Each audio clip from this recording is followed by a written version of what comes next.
bit of a sort of historical backdrop for those folks who like this sort of thing. OutsideIn Strategic Matrix, it's now gone through 4 or 5 iterations and was created back within the Virgin Group back in the early 2000s. And what we were doing then was running an approach which was pretty similar to Six Sigma. It was called 8 Omega. Some folks are still licensed to actually deliver that out there. And nothing wrong with the approach, it's inside out, right? Discovery, analysis, design, validate, integrate, implement, control, and improve. And the thing we would all observe that's missing from that is the customer. So that was really the genesis around the CEMMethod back nearly 20 years ago now. Customer experience management method, customer expectation management method. And one of the underpinning ideas behind that was being able to articulate the successful customer outcome. As I said, this has gone through 4 incarnations. I'm showing you the 2020 version in a moment or two. But before we get into that, the OutsideIn Strategic Matrix was one of the first reframing tools that was created as part of the method. So it's my go-to thing whenever I'm trying to understand clients. And this is what it looks like. So what I'd like you to do with your pen and paper is to draw, as you can see there, 4 rows with 2 primary columns, okay? And then label the boxes, the 4 rows and the 2 columns exactly as it is there, A, B, C, D, E, F, G, H. So take 30 seconds to do that.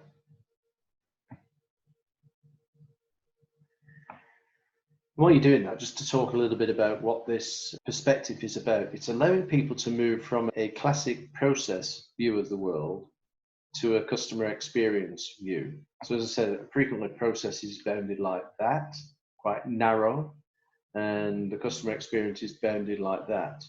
So what we really want to be thinking about is, are the 2 different?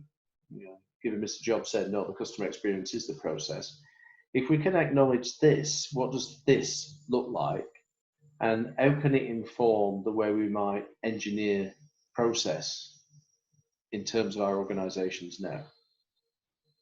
So if we've all got that sort of diagram in place, no need to write the big bold text, what industry are you in, anything like that. I'm going to go through it.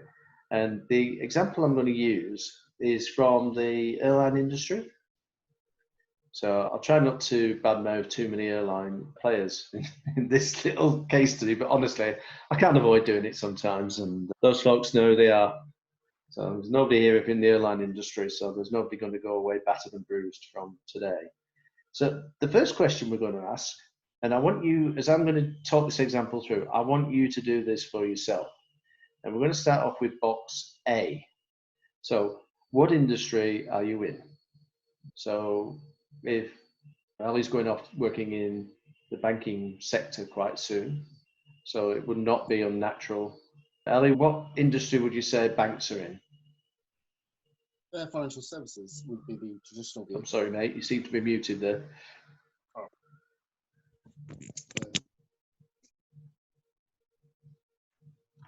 I read traditionally financial services. I'm using my lip reading skill there. You're saying something about the financial services or whatever, so yeah. Yes. Not to worry, no, I've got that. If Sally in New Zealand, Sally, what industry is in?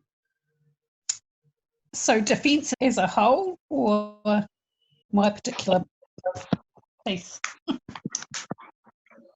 Just checking Defence out. is... You all inadvertently. No, I seem to be okay. Good. Can you hear me? Yeah, I can hear you. That's just on the periphery of hearing, yes. So defence as a whole, we're in the business of protecting or securing New Zealand's interests. Defence sort of sector, see if that's better. Yeah, in the defence sector, we probably classically say, oh yeah, we're in the industry of, and there'll be a bunch of descriptions that if you ask the strategic team, what industry do you think you're in? There are stock standard answers for that industry question. So when we talk about the airline industry, and we asked the question and we said, what industry are you in? They will say, we fly planes, we're in the airline industry. Now, shorthand for this is, when you're thinking about the industry you're in, is what do you actually do? What are you about? So if I went to, say, a Tesco's in the UK, which is a large grocery chain, and asked them what industry are you in, they would say, we're in retail food. right?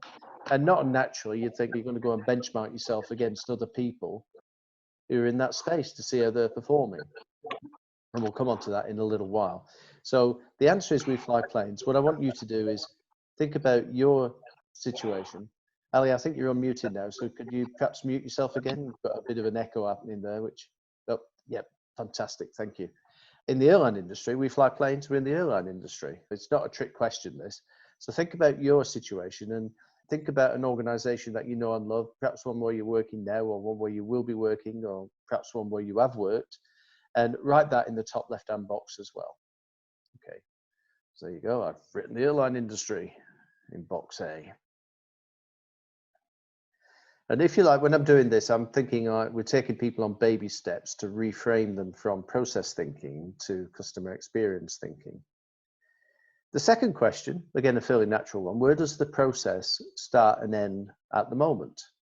So if we take this sort of process view and we think about box B, let's think about the traditional answer, which is our processes as an airline start from when somebody buys a ticket to the time when they get the bag off the carousel at the end of the journey, fingers crossed. Now, why is that definition in the airline industry so important? One of the systemic problems in the airline industry is lost and damaged bags. And there's a number of statistics that come out every year. But for last year, I'll take an example. I said I'm not going to name anybody, but I'm going to now. British Airways are on record and publicised figures of 26% of their bags were lost or damaged in transit. 1 in 4 bags damaged or lost in transit. That's an alarming number. So airlines are trying to get a fix on this by looking at what actually happens to the bag, what is the journey the bag takes, and how do we improve it. So where the process starts and finishes is quite important. From, say, BA's point of view, it's when somebody buys a ticket to when they get the bag off the carousel, fingers crossed. All right, makes sense? So you do box B for yours. When we've got the boxes A, B, C, D completed, I'm going to ask for a little bit of feedback. So put in your box B, where do your processes start at the moment and where do they end? So thinking of Sally's world and defense, what's the sort of starting point? When is that over?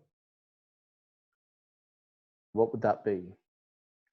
Thinking about probably Ellie in, say it was banking, I'm not saying you should choose that example, but if you're thinking about banking, it might be from when somebody inquires about an account, it's over when they leave us as a customer, perhaps. It's going to be something like that. So it's a pretty straightforward answer. And when you've got folks in the room actually doing this, it is, again, it's not good or bad, it just is what it is. So let's put the airline one in there. So when we think about the airline one, what would that be? That's going to be, oh, ticket to carousel. It's as straightforward as that. All right. We're good so far? Good. Nodding heads, that's good, yeah. So let's move this on now to box C. So what are the main points of contact? So within that ticket to carousel process, there's a bunch of things there. Buy the ticket, arrive at the airport, check your bags, get on and off the plane, clear immigration, collect the bag. Again, fingers crossed. And so what we're going to do with that is, in terms of the main touch points, is put those in box C. So give yourself 2 or 3 minutes to actually think of those. What would the main touch points be in between the start of this process and the end of this? But not all of them, but and I say touch points, it's really when you're buy the ticket, arrive at the airport. You can see they're all very customer oriented things, aren't they? But those would be the main touch points for the customer with our process. So 2 minutes to do that.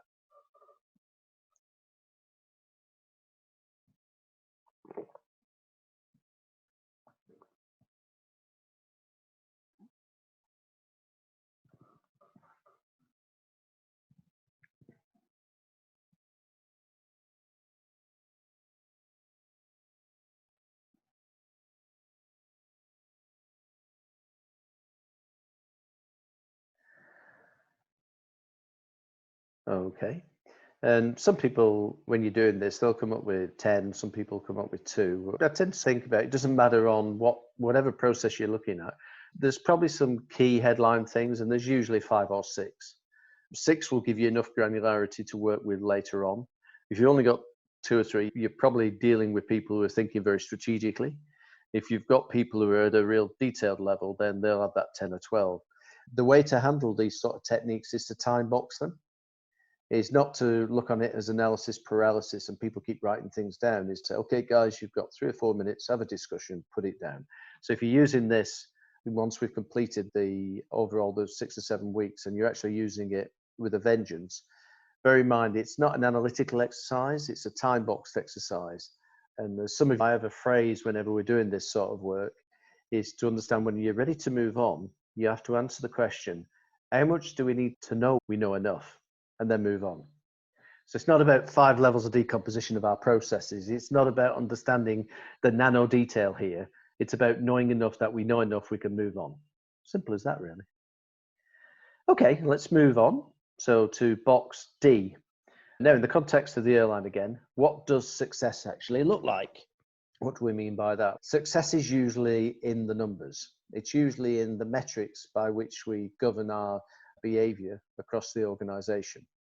So if you have a look at the metrics for your organization you're working with at the moment for the business, that will give you an insight into what current success looks like.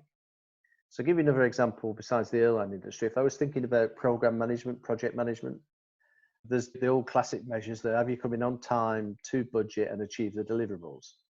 So there's some elements in there. What was the budget? What was the timeliness? And what are the deliverables, and have we actually achieved them? So if we were putting that into box D, that would be it. How do we know what does success look like? It's coming in on time, to budget, and we deliver what we said we were going to deliver. Make sense? So with an airline, of course, it's like the lowest operating costs and the highest amount of revenue. Those are 2 big metrics that they will focus on in a classic sort of airline industry way. So again, take 2 minutes for yourself. What does success look like for the organization you're thinking of at the moment?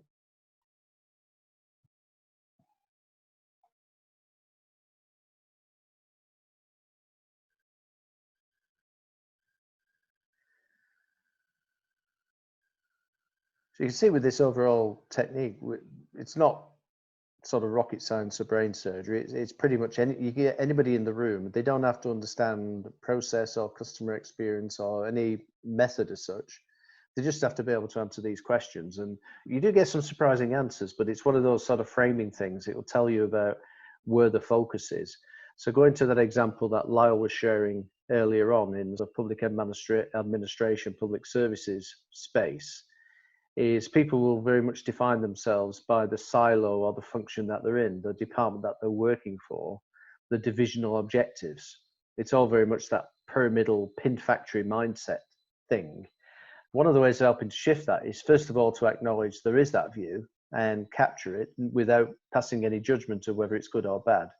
And then going to do what we're going to do next, which is to reframe it. But before we do that, any questions, observations you wish to share?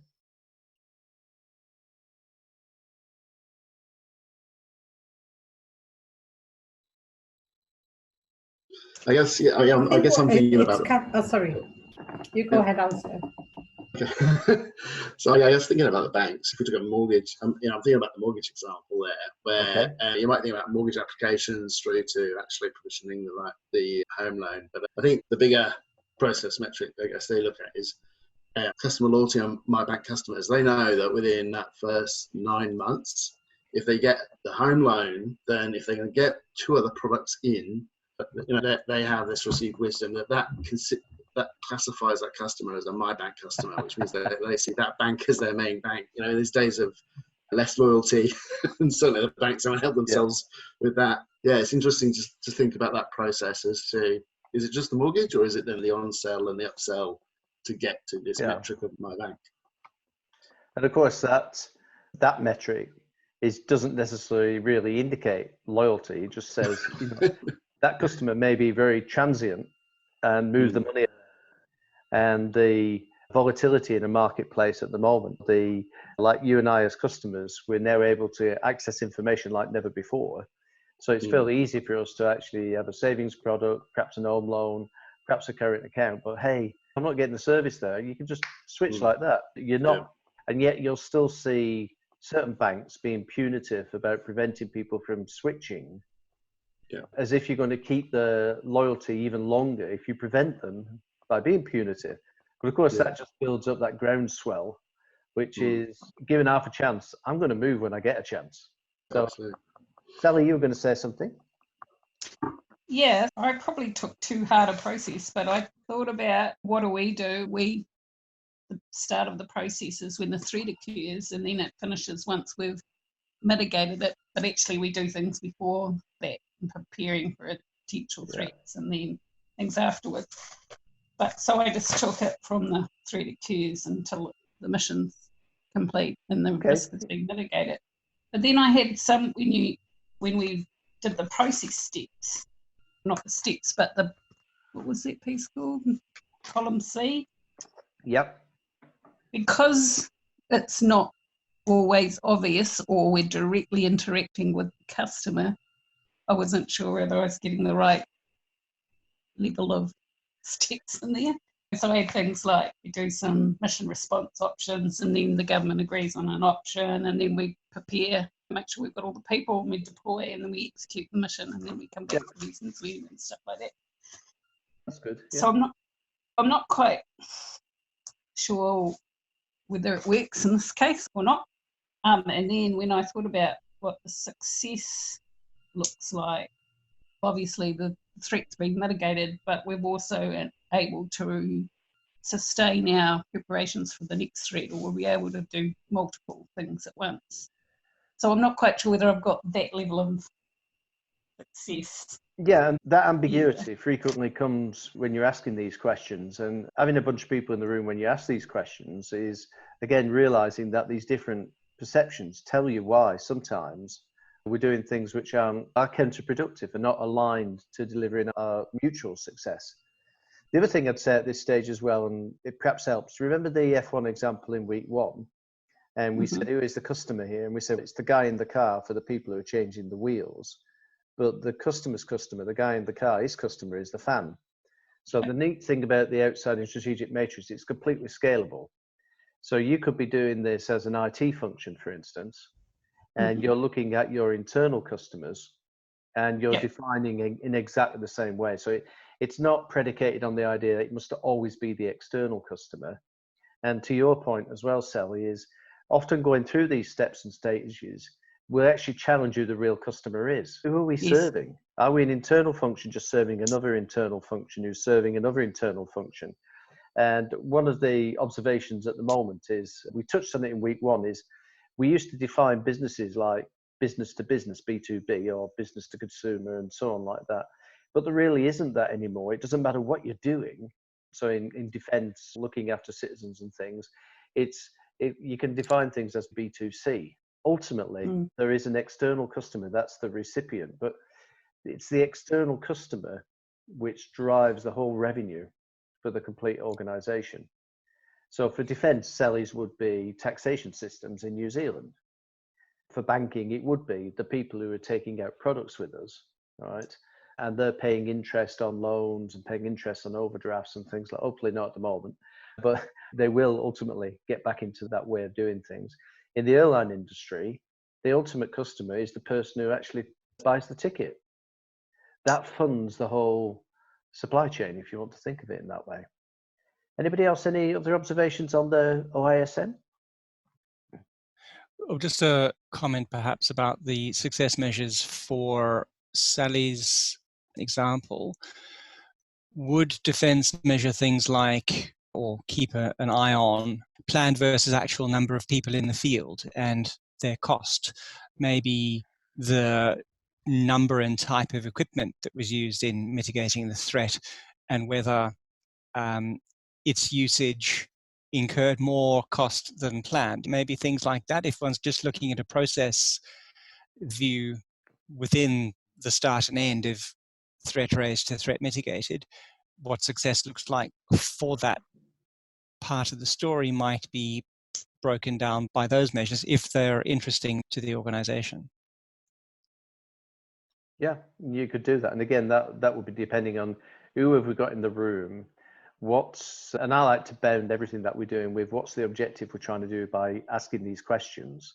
And in our context here is to show the difference in perspective between process and the successful customer outcome. But those are all really relevant. As I said, the easy way to actually look at that box D is, what are the metrics that tell us whether we're being successful or not at the moment? And predominantly, they'll be about doing things. So if I was thinking of the car industry, for instance, what are the metrics there? It's very similar to the airline. It's operating at the lowest cost of operation with the highest revenue to create the biggest margin. It's the bottom line. Now, will that change when we go outside in? Interestingly enough, as we said with the cinema example in week 1, we find that if we can do things which allow the customer to achieve success, if we've got that, we get that revenue cost return mechanism in place. It comes as a consequence of doing the right things. So thanks for those comments. Let's move on now. So that's the process view. And you'll see on the left-hand side there, it says process view. And it's not saying that's good or bad. It's not saying current state or future state. It's just saying these perspectives exist. So what we want to do with that perspective now is to actually move into beyond the process view and talk a little bit about the customer experience view. And another iteration though is to say that why here, why now? That's often the question. Can't we just carry on getting better at what we're doing and do the same old, but do it more efficiently and more effectively? And there is an argument that says, yeah, you could. However, that's not going to put you in a place which lets you understand the world better as it is now. And as we discussed previously, a lot of companies have fallen by the wayside, not because they were doing dumb stuff. They were doing stuff which wasn't relevant to what we need to be doing in the third decade of the 21st century. Now, Sally might think, oh, in defense, we're immune to that. We're not. We're all under these cost constraints now, and goodness knows what's going to happen as a consequence of this crisis in terms of global GDP and so on. Like, it's going to take years to actually recover from this. And how will that change how we measure success? Because the measuring of success isn't just about delivering things.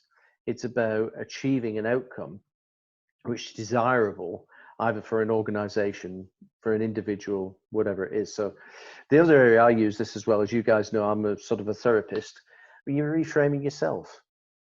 Thinking about what you do, we say, for a living, and people talk about work-life balance. They're not really separate things anymore. They're one and the same, they're intermingled. We don't want to go to work just to make ends meet so we can enjoy ourselves in our downtime. We should really be enjoying work. So that's what we talked about, like companies like Zappos last week, is if work's fun, you actually look forward to participating in it. So whether it's virtually or physically or not. And so you can do this for yourself if you think about it in terms of who you are and what you do, and define that as the process view. And then we're going to move on to this customer experience view and shift that as a position. Now, you might find if you're congruent, then the answers will be pretty much the same, whether it's process view or customer experience view. In our experience, particularly talking with large organizations, the two are very different, and that's what we're going to explore now. So it's about customers no longer feeling as though they're just part of this sausage machine, they're just being churned through. And it's about treating us as customers, as individuals, not as an amorphous mass or a demographic interpretation of who we are, but being able to apply a little bit more sense to it. So the customer experience view is the thing. It isn't rocket science. It's about leading people so that they'll come up with a bunch of answers which actually say to themselves, hey, I get this. That was black and this is white. What's the difference? And why have we always thought about it that way? And I think we've alluded to this idea, our education systems very much were predicated on this idea of developing people so they would work in factories. And if I had an educationalist in the room, they deny that now. They say, no, it's not. It's about letting people fulfill and there are some educational institutions that are all about allowing you to get to a successful outcome. But very large measures of success in terms of educational establishments, and Lyle was alluding to this earlier on, in terms of like universities and things like that, is getting people in, and then how many people do you get through the exams at the end of it? Not sausage machine linear world is, thank goodness, changing now to actually begin to articulate for us in that context as students, what does success look like for you? And is everything we're doing in our establishment aligned to delivering that? Frequently we'll find, it was never designed to do that, was it? It was designed to get you through the exam. And the rest, I'm sorry, you have to go away and worry about if we get you through the exam. Right? Whereas those people seeing the complete customer experience there say, we can only take care of this bit of it, but if we're doing it in the context of understanding this, we're going to be in a much better place at the end of it for being able to offer a better service. So that's the whole essence of shifting to customer experience. Again, if you've got questions, chip in at some point if it doesn't gel together. So we can logically rethink service and products from the outside in and then begin to move towards being customer centric. So let's think about it again with the airline industry. In box A, we asked the question, what industry are we in? And the airline industry is the answer. Now, let's ask a different question. What business are you in? Right. Now, the business that you're in is about what you deliver at the end. Right. So this is that first little bit of outcome thinking. What business are you in? And we've done, as you probably are aware from our conversations and the websites, quite a lot of work in the airline industry. And frequently when we get to this point, we say, what business are you in? People go, oh, I've already said that, we're in the airline industry. And you go, no, that's what you do. You need to explain to me, what do you deliver as a consequence of what you do? So this is the difference between an output, what you're doing, and a measure of output, to the outcome about what you're achieving. So we're going to explore that territory in some detail in a couple of weeks' time when we talk about performance modeling and things like that, when we connect the dots. But for now, it's sufficient to actually say, okay, in box C, what business are you in? What I actually do is move people.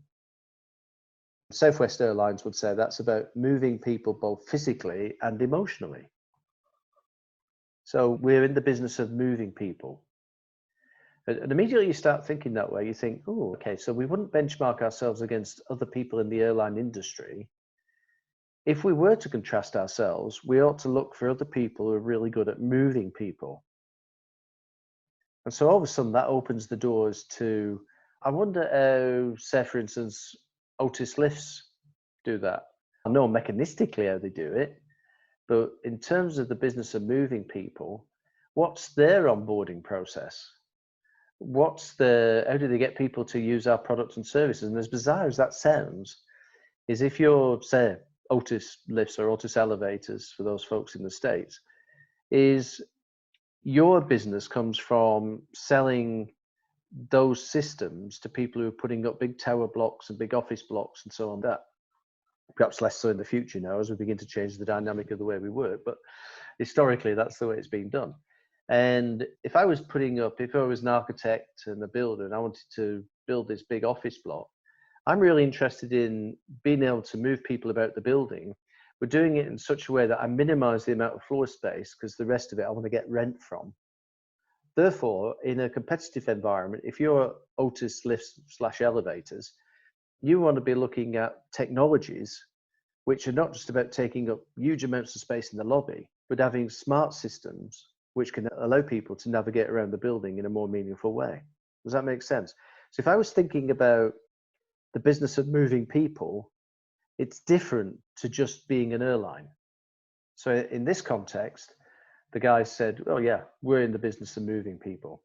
So likewise yourselves, take a couple of minutes and think about it. So Sally and Defence, what business are you really in? What's the outcome that you achieve on behalf of New Zealand and citizens, for instance? Ellie, in terms of thinking about banking, what is the outcome there?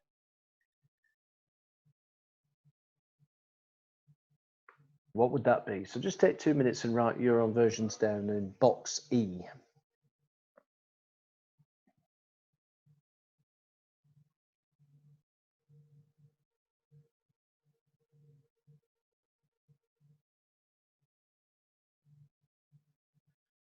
So I'm going to pick on Lyle this time. And Lyle, I don't know which business or industry you're thinking about, but what do you have in box E? I'll do the contrast between the industry and the business. So the industry is advice remediation, so financial advice remediation. Okay. And the business that they're in, I think, is confidence, reaffirming or restoring. So if the person had good advice and they were not disadvantaged by it, then having that objective view that says, yes, you're all right, gives you confidence that you're all right. And if you were disadvantaged, then the compensation would restore your position, so you're all right. So you can confidently go into your future, kind of thing. Yeah, that's a pretty good one. Anybody else got something interesting there? Yeah, I can chip in. In the case of banking, I guess it's about planning for and meeting the financial needs throughout the lifetime of human being. Yeah. Now, the Westpac actually, because they're a 200-year-old bank, the oldest one, they claim that they're building a nation in that fashion, which is a bit of a stretch, if you ask me. But yeah, that idea of anticipate, like bushfires and things like that happen here. Yeah. Helping people through that kind of event is what they do. Yeah, and I think actually that building a nation thing, sorry, Steve, is actually quite grand. Because if you think about the very, very old story of the brick builder, the bricklayer, one bricklayer would say, look, I'm laying bricks. Another bricklayer would say, I'm building a wall. Another bricklayer would say, I'm building a cathedral. Is that kind of thing where is actually, if you orient your business around the outcome of building a nation, that's something quite grand and noble to get behind as a staff member. And as a customer, you go, yeah, I want to start a business, or I want to build my own patch of whatever. That would be quite a rallying cry, I think. Yeah. And I think to that point, that having the business of moving people, the building a cathedral, is quite often those are just platitudes. They're like mission-y, vision-y things. And the way to see if that's real or not, again, is to have a look at the metrics, have a look at the measures of our success, and are they pointing in that direction? Like your story, Lyle, I'm always reminded of one when we're at this sort of stage, is about JFK visiting Cape Canaveral, when they said, yeah, what we're going to do is we're going to get off this planet and we're going to do some smart things. We've got to do it by the end of the decade. And as he was wandering around the building, and again, this is one of those anecdotes, whether it's true or not, but it serves its purpose in the same way as the bricklayer, is he was going down the corridors and the sort of back corridors to actually get up onto the stage and up to the launch pad. And as he was going down, he was walking past the cleaner. So the cleaner said, hello, sir, how are you? And JFK stopped and apparently said, so what is it that you're doing for NASA? And his response was very directly, I'm helping getting a man to the moon. That's what my job's about. And so again, exactly as you were saying, Lyle, that's quite inspiring if you can create that ethos in the organization, as long as it's not just a platitude and another mission-y, vision-y thing that we all have up on the wall. I always like insurance companies, don't they? We're in the business of peace of mind. And you go, hey, you're not giving me any peace of mind the way you make me go through this claims process, the way the purgatory of actually having to get through your red tape. That's not peace of mind, is it? We'll come on to that one. So yeah, good, great contributions there. Ravi, do you have anything different you'd like to say there? Oh, he's gone off. He's making a cup of tea. Not to worry, we'll do that one offline. So with Boxy, in the context of the airline, let's put moving people in there. So now this question, the next question, where is the beginning and where is the end of that? So how does that hang together in this context? So shorthand for this is, where does the experience really start and end? And another sort of quick way of getting at this, and we saw it a little bit last week when we were talking about Disney's interpretation and listening to the customers, the questions that they asked, and then discerning from that what the real need is. Remember? So the young woman with two small kids, what time is the 3 o'clock parade? That's what she says she wants. But the real need is, where can I be somewhere sheltered from the hot afternoon sun, by a little rise by where the parade's going to go, with an ice cream vendor and a water fountain? Yeah, so we figured out what the needs were. Now, not surprisingly, our measurement system can reflect that. So in this sort of context, what is the beginning, what the end? The shorthand way of thinking about it is, where does the need arise? And then when is the need satisfied? So we're thinking about experience in that context. So when we're thinking about the sort of the airline question, it really goes back to the need arises when I think of a need for a trip. And it isn't over, as far as my experience as a customer is concerned, until I'm back home with a glass of wine or something similar. Make sense? So again, in your own context, write your understanding in box F. So where does the experience start and where does the experience end?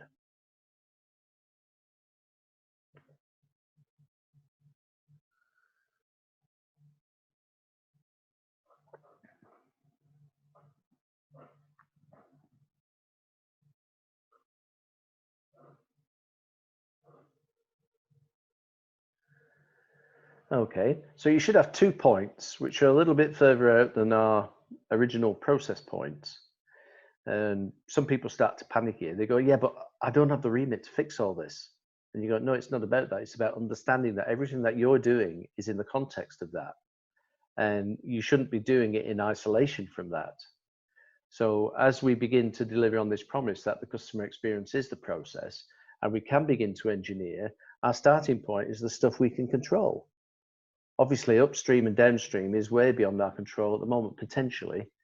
But hopefully, as we begin to embrace the whole idea of this customer experience ecosystem, we can put ourselves in a place where all our decisions are informed by that perspective of where does the need arise and then when is the need satisfied. All right. And we'll see where this takes us to in a few minutes. But next question is in terms of not so much what we call touch points, but moments of truth. Now, for guys who've not come into contact with moments of truth before, a bit of historical perspective on it. Invented back in the 1970s, a guy called Richard Norman was a consultant. He was a student at the time when he was writing his university thesis, but he became a consultant that specialized in this arena of what he referred to as moments of truth.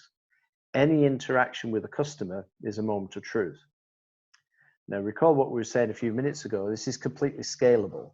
So if you're an internal, say, finance function delivering financial products within the organization, is what are the touch points, the moments of truth between you and your customer? And it might be an internal customer. What are your touch points between those internal customers and the external customers? And they're all moments of truth. So we're going to explore moments of truth on another time. And I know Lyle's been through some of this stuff before, and as a qualified BP Group coach, you'll be reassured to know we're not going to do all that stuff we used to do around moments of truth. It's much more simple than that now. So you'll be pleased about that in a couple of weeks, Lyle.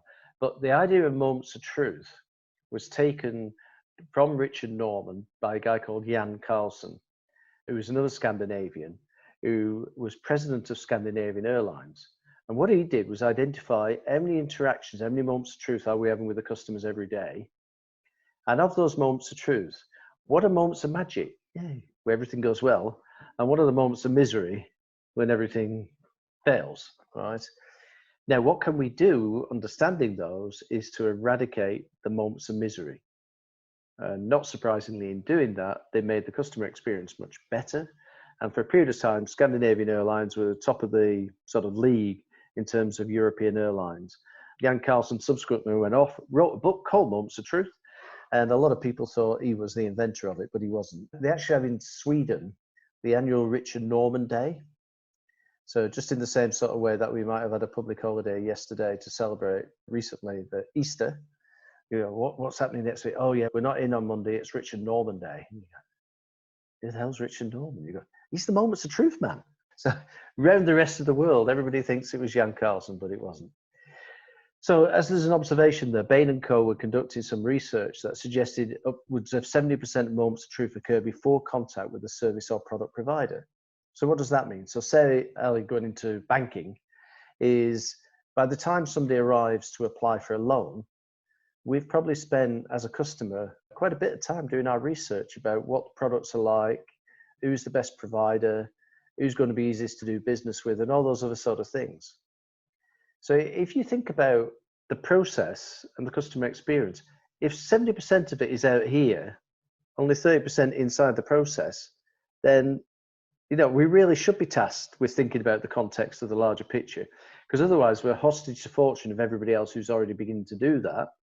And well, we're just focusing on the process. Now, I don't want to denigrate any organizations, but we talked a little bit about Nokia and Apple. And now 10, 12 years ago, Nokia's demise was heralded by the launch of Apple's iPhone. Apple were very much thinking about the experience they wanted to create for you and I as a customer, right? Whereas Nokia were thinking about how do we make phones better and get them to market more quickly. Now, that's not necessarily a bad thing as long as it's aligned with a successful customer outcome. It can become a bad thing when you've lost your connection with what success looks like for a customer. And of course, Apple redefined yours and my expectations by launching the world's first comprehensive smartphone. Smartphones had existed for a couple of years before that, but designing it from the outside in meant that yours and my expectations suddenly went much higher about what a phone should do. And accordingly, our assessment of what phone device we were going to use was then, yeah, I might not like Apple, but hey, there's other smartphones out there now by Samsung or Huawei or whoever. And we're all using those devices now. Thanks, Mr. Steve Jobs. It doesn't matter what variation, I've got a snowy scene in Colorado there. It doesn't matter what device we've got, we've all been informed in that way. And just as the market can change overnight, Nokia was still doing things they'd done in the past, which had created their success, but now were no longer relevant in terms of the context of the customer. So it wasn't people doing dumb stuff. It was people doing stuff that was no longer relevant to where we were at that time. So what I want you to do now is think about the moments of truth. And really they're like, if you want to think of upstream of in the airline, buy the ticket, and downstream of collect the bag. Make sense? So if you think about it from a customer's point of view, so that would be review the airline options, get into the airport, after you've got your bag, returning home, and then hopefully meeting your loved ones again. All right.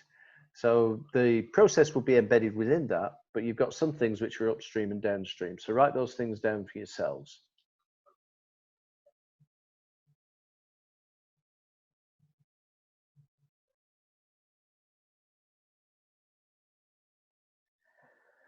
And what I like to think of is, again, there's probably 2 or 3 upstream of your process starting point, and there's probably 2 or 3 downstream of that, which really embody the complete customer experience.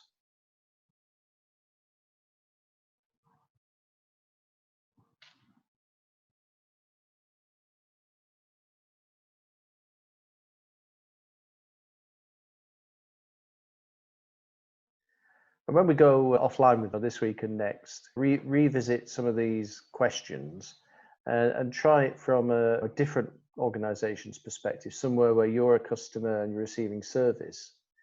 And say it's Woolworths. What's it like? Where does the process view, where does it start?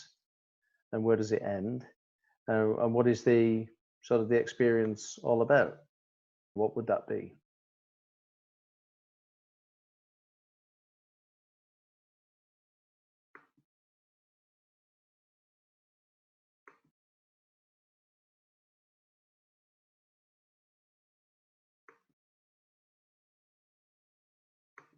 Okay. So we should have a bunch of things in there as well. Is everybody comfortable with that? Good, good. So we nearly finished the outside-in strategic matrix. So we can now move on to box H. What is the successful customer outcome? And we're beginning to get to that place now where we're understanding things more from an outside-in perspective than we did. What would it be in the context of the moving people? And this is as you probably gathered, this is a real live example that we worked a few years ago. And the observation there is what success looks like on behalf of our customer, their successful customer outcome. And in the context of Emirates, they said it's beyond tomorrow. So you go, oh yeah, that's one of those weird, wacky things. You go, no, actually it isn't. Is they're less intent on selling you the service on board the plane, flying on a Dreamliner or flying on a 380 or something like that, which they say is a given. We're going to be best of breed at what we do around about that. What we're really interested in is your success when you arrive at your destination. So it's what you're going to do beyond tomorrow. So whether you're on holiday/vacation or whether you're going for business. So beyond tomorrow will be your successful customer outcome. Does that make sense? Now, it sounds a bit like out there, and as I said with these things, sometimes there's sentiments that we see like peace of mind, yeah, but how much of what we're actually doing is aligned to achieving that? So within Emirates context is how much of what we're doing at a day-to-day level contributes to you being beyond tomorrow? So by definition, there's things there that you have to arrive relatively refreshed, able to get on with doing what you want to do, either being a tourist or whether you're on business, whatever it is you're trying to do. Naturally, a given is that everything should have been nice and easy, safe. It should all have been efficient, all those other sort of things that go with that. So beyond tomorrow embodies a whole sort of rationale to do with your individual success as a customer. So in your own context, guys, think about what would that successful customer outcome be? So Lyle was playing with some ideas earlier on in terms of the business you're in being the business of confidence. It's not so dissimilar to that question. Sometimes it's the same answer. So give yourselves 2 minutes to think about that.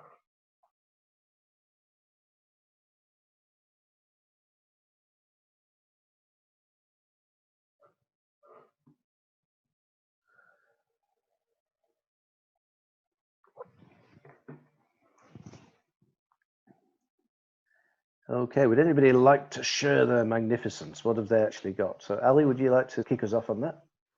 Yeah, thinking about banking in general, in the first column, the process parts of it, if I think about me growing up, is opening your first savings account, getting your first ATM card, and a credit card at 18 for the first time, and then obviously a home loan. And there are needs that need to be met at certain places. But then ultimately, when I think about that in a bigger context of that right-hand column, it's to me around behavioral change and effective planning to meet your needs. So, one of the big issues we've got facing us is the danger of outliving your wealth. And we've got a basic level of security that we need to plan for that's mandatory. And we know a lot of people aren't saving enough generally for certain things, or they're underinsured. So that's the security bottom end. And then the top end is, I want a lifestyle of adventure. How do I fund that and ensure that I can have that top end as well?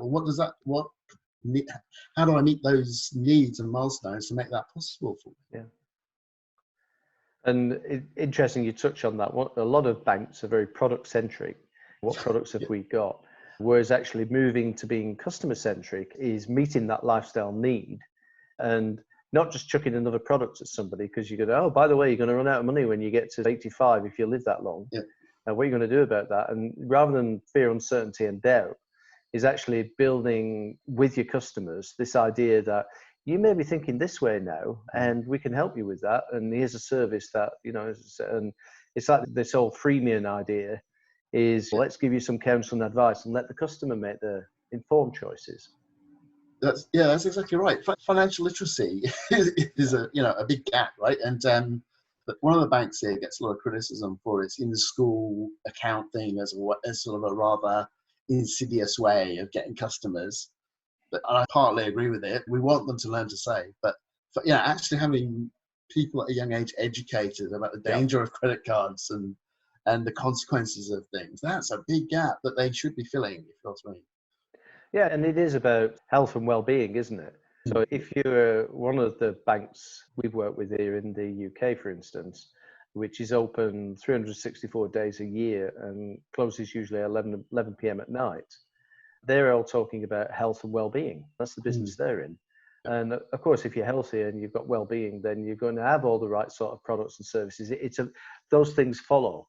They're not what we lead with. They're what people will pull into their environment based on their needs. Sally, I'm interested in what you might have here.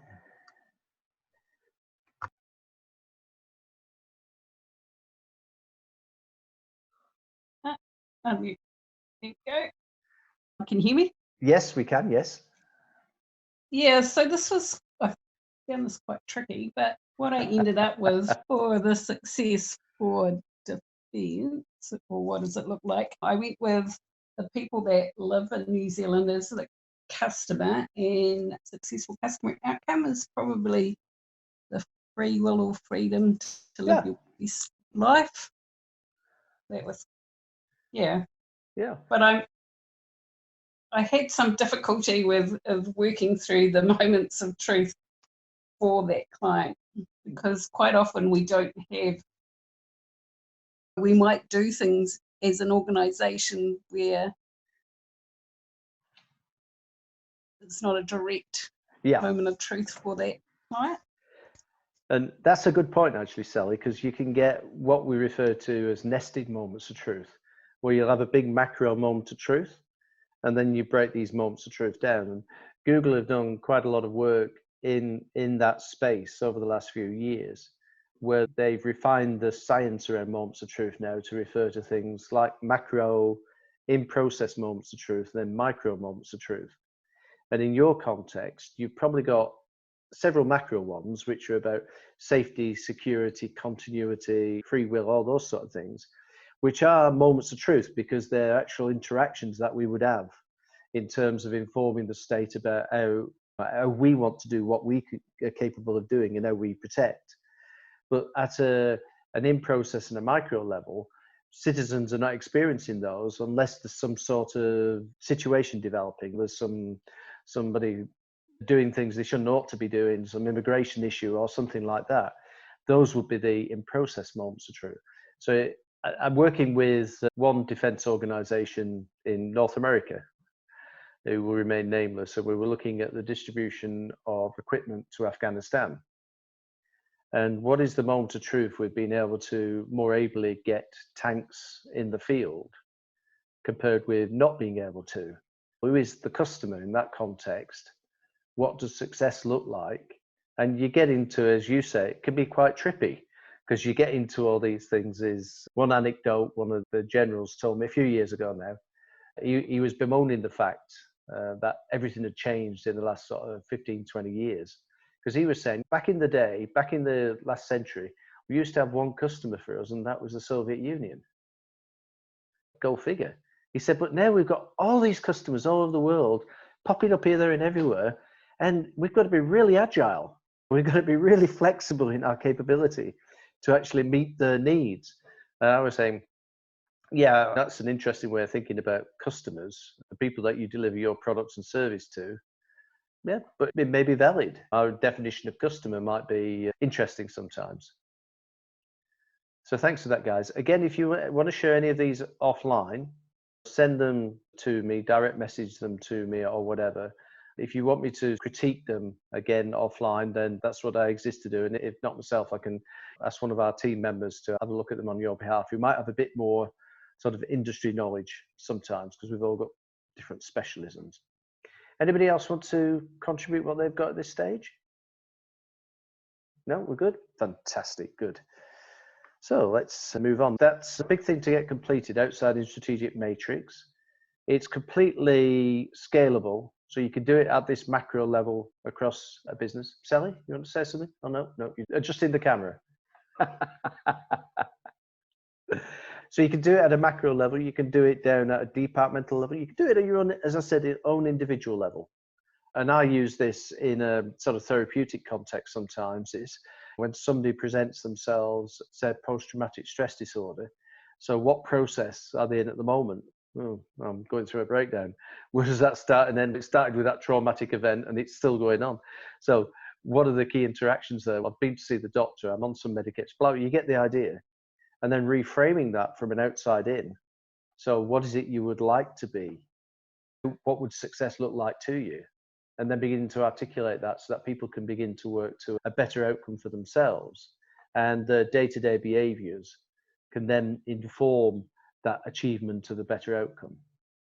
So I like this mechanism in all scales, and it's over the years it's become refined. It used to talk about current state, future state, but as we've already observed, the customer experience has always existed. It's not something new. It's not something somebody's invented somewhere. It's just people are drawing our attention to it more. You and I as consumers have got higher expectations than ever before. We're more fickle in our choices. We're less loyal.